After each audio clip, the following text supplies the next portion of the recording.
Well, it's a real pleasure to have Phil Thomas. Phil Thomas is chair of Foodbank in Basingstoke.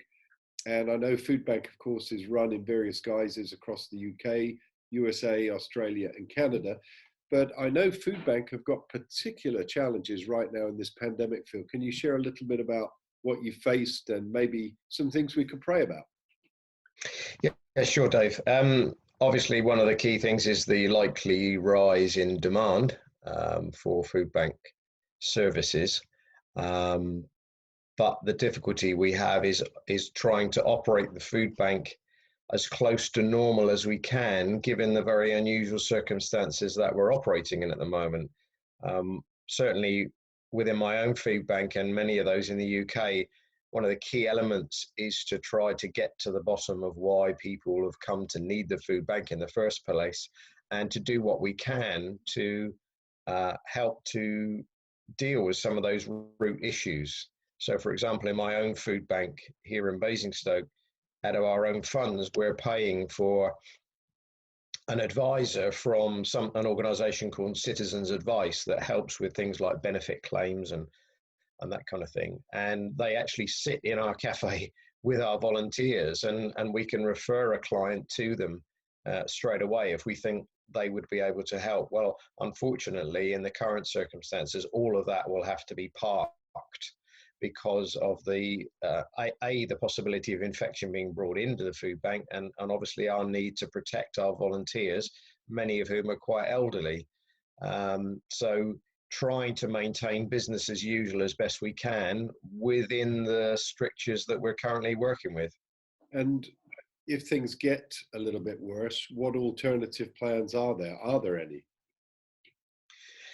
Well, there's possibilities. I know some food banks are actually operating home delivery services, but clearly the logistics of that and the labour-intensive nature of that is pretty huge, certainly for my food bank.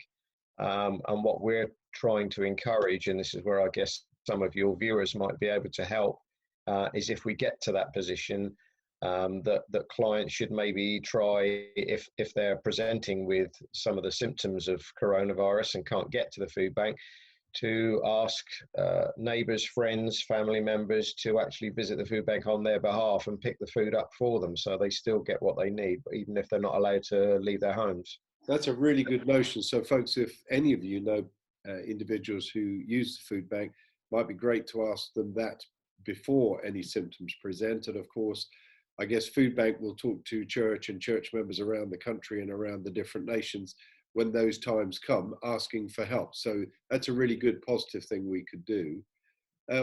If we could pray for one or two things, Phil, for Food Bank and its work, what would those one or two things be?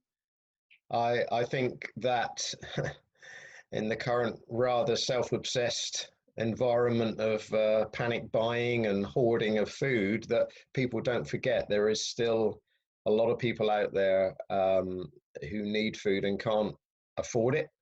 And that number is likely to grow with the collapse in many medium and small businesses at the moment.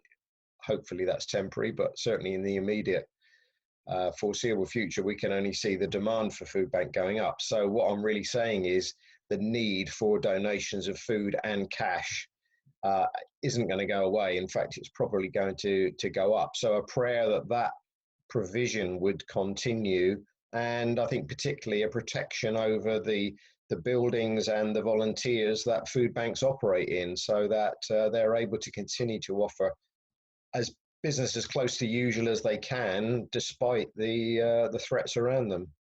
And Phil, we can obviously give to Food Bank. What's the best way? Is there an online donation centre, or how does it work? I think normally in the UK, I mean, obviously the easiest way is to use the web. Yeah. My own food bank, for example, has its own website, and there is a "How do I donate" page on it, and it tells you exactly the avenues for donation that are available to anyone wishing to do that. It also tells you what foods and other supplies we have plenty of, and which ones we're really in need of, to help target the donations of products. So I think the simplest thing then, folks, is to search for Food Bank and put your town or city next to it in the search. here in the UK and in the US, and also Australia and Europe and beyond. And for those that want to give, we'll put one of those donation pages in the YouTube comments box today. Phil, it's been a real pleasure having you on the broadcast. Thanks so much for what you do, and thanks for joining us today. Thanks, Dave.